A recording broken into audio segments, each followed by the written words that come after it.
आंतों की सोजश, इस पे आज हम बात करेंगे।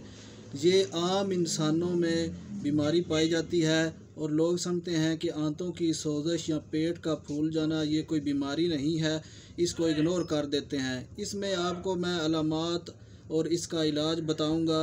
इससे पहले कि हम वीडियो में आगे बढ़ें, आप मेरा चैनल सब्सक्राइब करें और लाइक के बटन को दबा दें।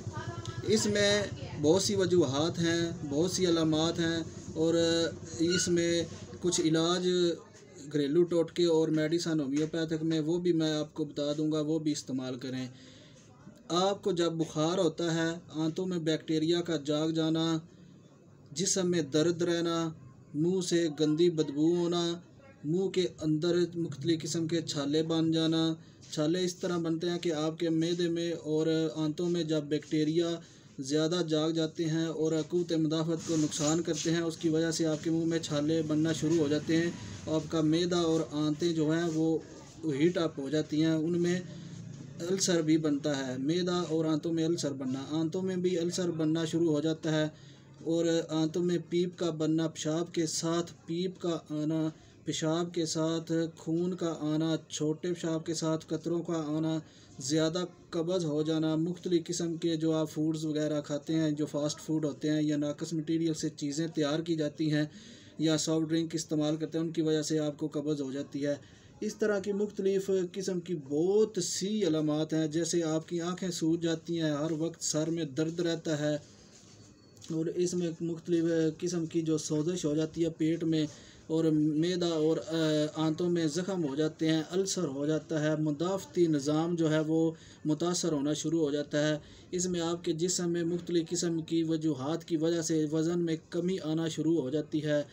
आप जो रोज़मर्रा में फ़ास्ट फूड, सॉफ्ट ड्रिंक या मुख्तलिफ़ किस्म के मटीरियल जो बाज़ार से आप जाकर उनको खाते हैं, उनकी वजह से आपके जिस्म में मुख्तलिफ़ किस्म के बैक्टीरिया बैठ जाते हैं। इसमें मुख्तलिफ़ किस्म के पैरामीशियम, अमीबा, साल्मोनेला और बहुत ऐसे इक़साम हैं बैक्टीरिया की जिनका मैं नाम यहाँ पे नहीं ले सकता, क्योंकि बहुत ज़्यादा इक़साम है। चंद एक बैक्टीरिया होते हैं जो आपके जिस्म में बैठकर आपकी आंतों में सोजश पैदा करने में जो है वो क़ुव्वत निज़ाम को मुतासर करके सोजश पैदा करने में ज़्यादा किरदार अदा करते हैं।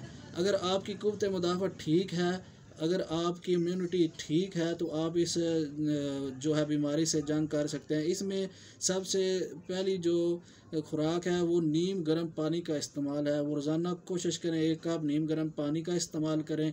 इसके अलावा सब्ज़ पत्तों वाली सब्ज़ियाँ, सलाद और दूध, इसका इस्तेमाल करें। मछली बहुत अच्छी है आपकी सेहत के लिए, इसमें ओमेगा 3, विटामिन डी वगैरह पाए जाते हैं। जो मुख्तलिफ़ की सब्ज़ियाँ हैं उसमें विटामिन के, विटामिन ए, विटामिन सी वगैरह पाए जाते हैं। विटामिन सी नींबू और संतरे में ज़्यादा पाया जाता है।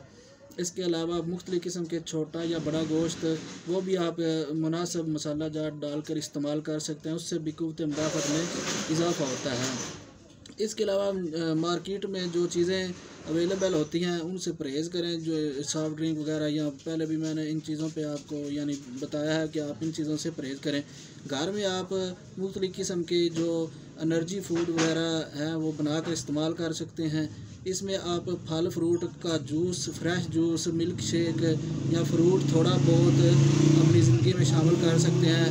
इम्यूनिटी को सही रखने के लिए, बैक्टीरिया को डेड करने के लिए, आंतों में जो बैक्टीरिया बैठ जाते हैं, जो चर्बी वगैरह की तह को मतलब है आपकी चर्बी वगैरह की तह बन जाती है, या आपकी जो मुख्तलिफ़ किस्म के जो अलामात ज़ाहिर हुई हैं, इनको ठीक रखने के लिए आप ड्राई फ्रूट को दूध के साथ इस्तेमाल करें, अपनी ज़िंदगी में इन चीज़ों को शामिल करें। और ये एक होम्योपैथिक की बेहतरीन मेडिसन है आंतों की सोजश के लिए, इसको इस्तेमाल करें। बहुत शुक्रिया चैनल पर आने का। अल्लाह हाफिज़।